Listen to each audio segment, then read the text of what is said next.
What's up, you guys? Welcome back to Funnel Hackers. My name's Matt, and in this video we're going to talk about what not to do with your Instagram. Whether it's a business profile or a personal profile, this is something that you do not want to do. So if you guys have Instagram, like most people do, you're going to want to stay tuned and check it out.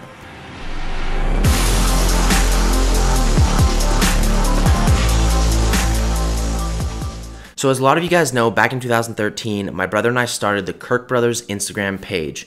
Now this is when we would post pictures of us together, or we would post a picture of me or him, and we would kind of like scatter them off and on, depending on who posted last. So what we wanted to do was grow a following, but that's not what we started the Instagram account for. What we started the Instagram account for was to spread positivity, as a lot of you guys have seen in one of my last videos, and just spread positive awareness to a lot of the people who have been bullied on social media and stuff like that. So what happened was we started to gain a following, and we all of a sudden thought, hey, what if we grew this to the next level? Wouldn't it be awesome if you have a lot of Instagram followers? Now this was back in 2013, when 100,000 was a crazy number, and back when Justin Bieber probably had like maybe 6 million. So at the time, when we started getting 5,000, 10,000, we thought, hey, we could try to multiply this, maybe hit 20K, which was a huge number at the time, and see where this takes us. Maybe it gets us a brand deal, maybe we get free products, stuff like I've talked about in my last video. So some of the ways that we got a lot of our following was through commenting on people's pictures, liking people's pictures, and DMing people positive words. Eventually this transitioned into us saying, hey, we want to grow this faster. You can only grow a certain amount by DMing people, commenting on people's pictures. Sometimes people are just going to read that, like it, and they won't take action, such as following you, which is the end goal for us at the time back in 2013. So what we started to do was go on massive follow sprees, right? We would follow 4, 5, 6,000 accounts at a time, and every time we would reach 1,000 new followers, we would usually unfollow everybody. Now this was good at first because people didn't always realize, oh, this person unfollowed me. Now we have all these apps that you can check and see, get notified every single time somebody unfollows you, and you're like, okay, well, if you unfollow me, I'm gonna unfollow you. That's kind of the tit for tat kind of thing. Now one thing that we noticed was our engagement was really good on certain pictures, because every time we post a picture, we would always go on a fat following spree. We'd follow a bunch of people, and we'd go on hashtags, people that just posted pictures, so we know they're online. And we thought, okay, we want to get people to see our page since we just posted a picture, maybe they'll like the picture. So this was good because we got good engagement right away, but this hurt us in the long run because people saw, look, these guys are only trying to build a following and they don't really care about our profile. So this can hurt your account because eventually people are going to unfollow you. And the thing is, the people that don't unfollow you are most likely people that have accounts that are dead. They don't go online a lot, so they just stay following you. So when it comes to accounts that are active versus inactive, the people that are inactive are going to stay following you because they don't necessarily care about Instagram, they don't go on as much, maybe they don't notice that you unfollowed them. So we started to build a following, but the people that are actually engaged on Instagram, go on it consistently every single day, noticed, hey, this person unfollowed me, or these guys unfollowed me, so what I'm going to do is unfollow them. Sometimes people would DM us or comment on our pictures like, hey, thanks for unfollowing me, something like that. So we did this for about 2 or 3 years, and mainly in the first year or 2 years, we did this because our account grew. We hit like 30,000. We thought this was awesome. But one thing that we noticed was our like count wasn't going up on Instagram, right? We would gain more followers, but our pictures were still getting, the same amount of likes, which is probably anywhere from 700 to, 1,200. Now this was not good because we were like, hey, for some reason, we're still getting the same amount of likes on our pictures and videos as we did back when we had 6,000 followers, and now we have like 15,000. So a couple things that we did was we started liking more pictures, right, without following people. Now when you get into the 10 to 15,000 range of followers on Instagram, obviously you have that little K, right, by the number. So instead of following people, we started to just like people's pictures and comment more. And what this does is when you like a person's picture or multiple pictures on their account but you don't follow them, we would probably get a follower maybe 3 or 4 times out of 12. And this was a decent percentage because you liked some pictures, they look at your account, they say, oh, this person's got 15,000 followers. They're important, they're a public figure, they're someone that is kind of popular on Instagram. And so The thing is with this is you don't have to worry about those people unfollowing you down the road because they made the decision to follow you based on you liking their pictures. So if you can work really, really hard to organically get 10,000, 15,000 followers, now it might take a little bit longer, but it's a lot more valuable and it's gonna help you out in the long run a lot better than if you just follow a bunch of people and then unfollow them. Another route that you can take is go into a niche, right? So for example, if you have a gym niche, say you post pictures all the time about motivation and Monday mornings going to the gym, cardio, whatever. So you're gonna wanna go on #gym and then like people's pictures, comment, and then follow if you think that they might follow you back.